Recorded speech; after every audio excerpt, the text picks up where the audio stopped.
দিনের দাদা বা নানা নানিগণ বলেছেন যে অনেকে নাকি মাটির নিচে গুপ্তধন পেয়েছেন।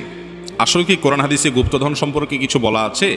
যদি থাকে বা যারা পেয়েছে সেগুলো কি হালাল নাকি হারাম? দেখুন, মাটির নিচে গুপ্তধন এটা কি আসলে কেউ পেয়েছে? এটা কি পাওয়া যায়? তো এর উত্তর হলো জি, মাটির নিচে গুপ্তধন পাওয়া যায়, পেয়েছে। এ সম্পর্কে কোনো গালগল্প যেমন থাকতে পারে, ভুয়া ভিত্তিহীন মিথ্যা বানোয়াট কিচ্ছা কাহিনী যেরকম থাকতে পারে, আবার সত্য ঘটনাও থাকার সম্ভাবনা আছে। মাটির নিচে গুপ্তধনের দুইটা ধরন এবং প্রকৃতি আছে। একটা হলো খনিজ সম্পদ। মাটির নিচে খনিজ সম্পদ পাওয়া যায় কি যায় না? তো এই সম্পর্কে কোরআনে কারিমে সুস্পষ্ট নির্দেশনা দেওয়া আছে। নবী করিম সাল্লাল্লাহু আলাইহি ওয়াসাল্লাম হাদিসেও সুস্পষ্ট বক্তব্য দেওয়া আছে। যদি মাটির নিচের কেউ খনিজ সম্পদ পায়, যার জমিনে পাওয়া যাবে বা যে ব্যক্তি পাবে ওই ব্যক্তির অধিকার থাকবে। আবার ইসলামী বিধিবিধান অনুযায়ী রাষ্ট্রের কোষাগারের জন্য নির্দিষ্ট অংশ হিস্সা থাকবে, বিস্তারিত বিবরণ আছে। তাহলে মাটির নিচে এই যে তেল পাওয়া যায়, মাটির নিচে স্বর্ণ পাওয়া যায়, বিভিন্ন খনিজ সম্পদ পাওয়া যায়, কয়লার খনি পাওয়া যায়, বিভিন্ন কিছুর খনি পাওয়া যায়, এগুলো সব তো মাটির নিচের সম্পদ।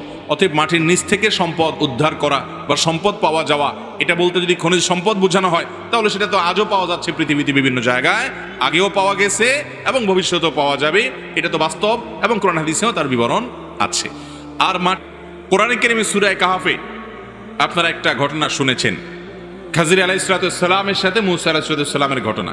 সেই ঘটনা থেকে বোঝা যায় যে দুজন বালক, তাদের বাবা মা তারা নেককার ছিলেন। সন্তানের ভবিষ্যতের জন্য ওয়ালের নিচে মাটি খুঁড়ে সেখানে কিছু এরকম স্বর্ণ বা রৌপ্য মুদ্রা ইত্যাদি সেগুলো রেখে দিয়েছিলেন। এবং সেগুলো এমনভাবে রেখে দেওয়া ছিল যে এককালে তারা সেগুলো খুঁড়ে পাবে, হয়তো ইশারা ইঙ্গিতে, ওসিয়তে, চিঠিতে বিভিন্নভাবে হয়তো বলা থাকতো। এবং তখন সম্পদ ভবিষ্যৎ প্রজন্মের জন্য, সন্তানদের জন্য বা নিজেদের জন্য রক্ষা করার এই প্রক্রিয়া অবলম্বন করা হতো। এই জন্য দেখা যেত কেউ মাটি খুঁড়ে এরকম কোনো সম্পদ পেয়েছে। এগুলোর বাস্তবতা কোরআন হাদিস থেকে প্রমাণিত, যেমন সূরা কাহফের ঘটনা থেকে বোঝা যায়। আবার এ নিয়ে কোনো গাল গল্পও থাকতে পারে, যেমন আমাদের দেশে বিশেষ করে নানি দাদিরা অনেক গল্প শোনান। এগুলোর কতটা সত্য কতটা মিথ্যা আল্লাহ তাআলা ভালো জানেন। তবে এটা ঠিক যে আগের যুগে এই জাতীয় খনিজ সম্পদ পাওয়া যেত, তবে সেগুলো কোনো অলৌকিক কিছু না, সেগুলো হলো মানুষ নিজেই পুঁতে রাখতো, সেগুলো কেউ না কেউ হয়তো উদ্ধার করে পেত।